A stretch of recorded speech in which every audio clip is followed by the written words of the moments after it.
Let's go ahead and move into your main topic then. All right. Main topic is kind of a follow-up on what you just talked about with the IR2. Yeah. So, he went with the IR2. Well, I went with the Pod Express. Man, battle of the beasts here, right? Yeah, and to be completely transparent with you, we have not A-B'd these at all. I'm going to tell you why I think this is the better option than yours. Okay. All right? Cool. All right.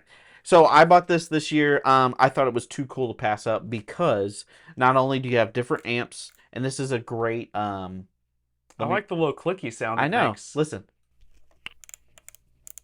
All right. Not only does this serve as a great backup amp, like yours, but it also, if my pedal board goes down, guess what? Just click this thing in. Yeah, I'm not worried about my whole pedal board going up. We talked about this in a past episode. I'm not worried about that. Maybe you're not, Okay. but you don't have my luck. Okay, that's true. We've also Yeah, we've established that he's got horrible luck, folks. We've talked about how everything that can go wrong will go wrong with me. Yeah. Okay, continue. I'm sorry to interrupt. Sorry, this is a little more foolproof. Yeah. You know what I mean? Like, if everything goes down, and it will, this thing's got my back. So, it's got a little battery compartment, all right? So, I know yours takes a 9-volt, mine takes some AA's. It still has a headphones jack on the side. It's even got, look at that little volume knob. Yeah, it's like an old Sony Walkman. Yeah, so just hold it up. It's fine. It's got, you can load IRs and stuff like that too. The awesome thing about this pedal that is a little different than yours, you can do tap tempo with your effects. You hold both these switches down. You actually have a tuner in here. You have 21 presets in this thing. Like as far as amps go. You can just flip through them with your pedals? So you go foot switches? Bingo, and then you toggle. For 21, how's it? And then you go bam, and you're back. How does it reflect what preset you're on? So it's on the lights change. So like there's 21 lights on that thing that changes? No. You have to memorize all right, where they're so at? there's 1, 2, 3, 4, 5, 6, 7 lights on one thingamajig. Yep. And you've got 7 different colors all the way around. Okay. That equals 21, right? You're right. Math. Yeah. All right. So, anyways, you can switch through all these different amp models, and it's got different IRs for each one, different speakers, paired with it. So you can choose to have just the amp, just the cab stems, just the effects. I didn't go into that, but you can use just the amp, just the cab stems, and all that stuff but with this. Where I'm trying to get at with this, you got a bunch of presets. That's impressive. You got a tuner, you got amps, you got effects. It's got a cool click, and I played this thing, and I'm so impressed. And I don't want to be. No. I really don't want to be impressed by this, because I just want to plug into an amp. But as a failsafe for me, that sucker's hard to beat. Yeah. And I'll be honest, I am interested in trying that and kind of A-Bing. We need to swap, probably. We probably do. Take them to a gig and swap. Now, here's the one thing, and we've talked about this, you and I. I don't know if I've talked about it with you all. The one thing I was nervous about is it is a plastic casing. Yep. But feel that plastic. Well, that's a good plastic. That's some quality plastic. You know what? I'm not super worried about it. If it was a daily driver, and I was going to be taking this to every single gig and stomping on it every single gig I'm going to, maybe I'd be a little more concerned with it. Mm-hmm. But it's not. It's your backup. Right. Or it's a practice tool that's going to be set on a desk somewhere. Yeah. I wouldn't be too concerned with it. Right. It's pretty robust. Really. It is. And, for what I use it for practice or, an amp on stage if it fails, it works great. And here's another thing I should say about it.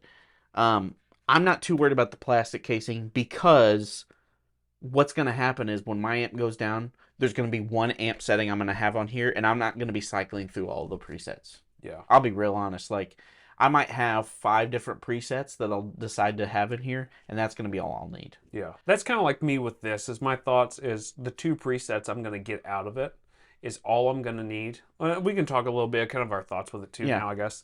But I just need 2 amp presets. So if everything absolutely went down, I'd have a reverb, I'd have a clean sound or like edge of breakup sound, and then I'd have a dirty sound. Mm-hmm. Even if my whole board went down, I could at least finish a gig with that. most likely this is the amp goes down. I throw it down next to my board with an extra power cable and patch cable. And I just set it to one sound literally, and I use my board for all my other stuff. Is that kind of what your thoughts is? If your amp went down, you would do? Yeah, if my amp went down, I'm going to use this as a standard sound, and I'll have my pedal board to help me out.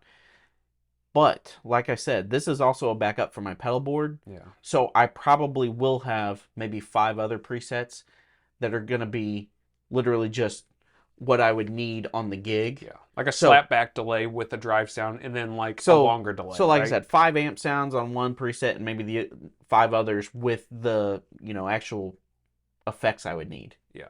And then call it a day. Yeah. So that's the reason why I went with this, just because it's so user-friendly, and I've got terrible luck. Yeah, you do. I needed more options than what that could give me.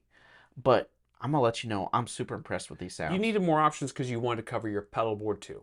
So I think for the guy or gal, whatever, that's buying one of these pedals as a backup or a practice tool that wants to replace their whole board with it at the same time, that's the way to go. Mm-hmm. If you're only looking for an amp replacement or just a practice tool that you can put your pedal board in front of, this is the way to go.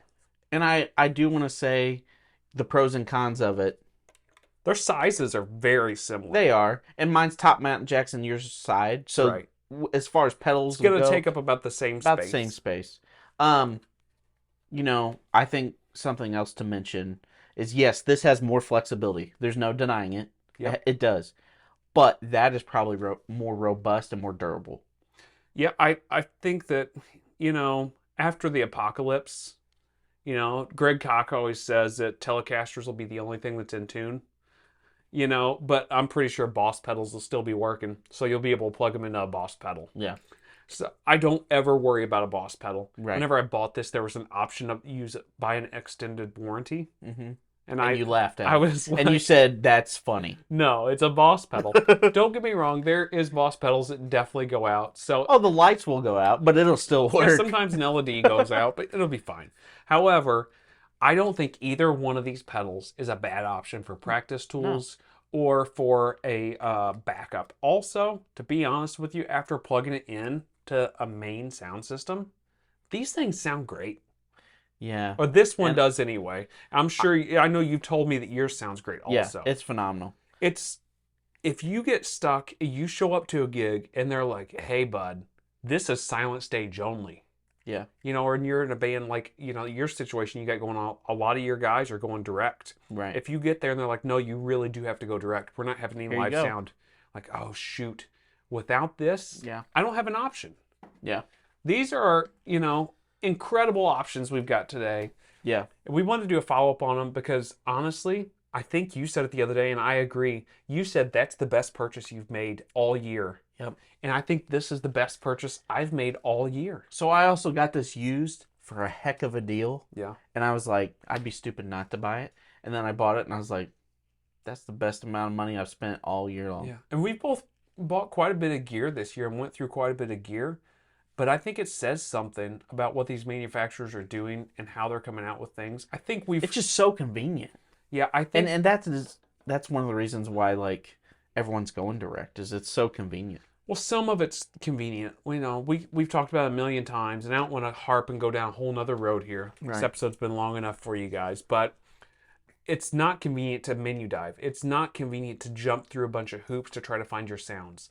But situations like these, and I guess we're going to call these modelers, these things are convenient. These things work out really well for us. Right. I think they're finding the balance between convenience and feature sets. And that's what's really big here.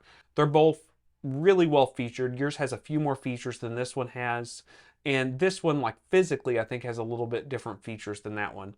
And for me, I need something really good and dummy proof. So I don't want to have to be thinking about it too much. But my situation, what I'm looking for is different. Yeah. I don't think anyone's going to go wrong with either pedal. No, you'll be happy with both. It'll just be down to, do you want something with more feature sets that's, got more tweakability, or do you want something that is going to be kind of simple to use, but also more robust that you don't have to worry about? And we both kind of went back and forth on which one. There was a time period where I wanted the pod, and you wanted the IR2. Yeah. And we flipped, and I called him one day. I was like, "Hey, I just bought that IR2. We'll find out." And then wasn't a month later, and you were like, "Hey, I just bought that pod." Right. I mean, we looked at both for a long time. So we want to kind of do a follow up on it. We both were kind of gassing for him, and boy, they were the right call, I think. Yeah. So, what do you guys think? Have you guys tried these things out, or do you guys have another option that you've kind of been using that kind of fits the bill well too? Because we're always looking for something new. Yeah. Give us your opinions, comments down below, and we'll talk to you soon. See you guys next week.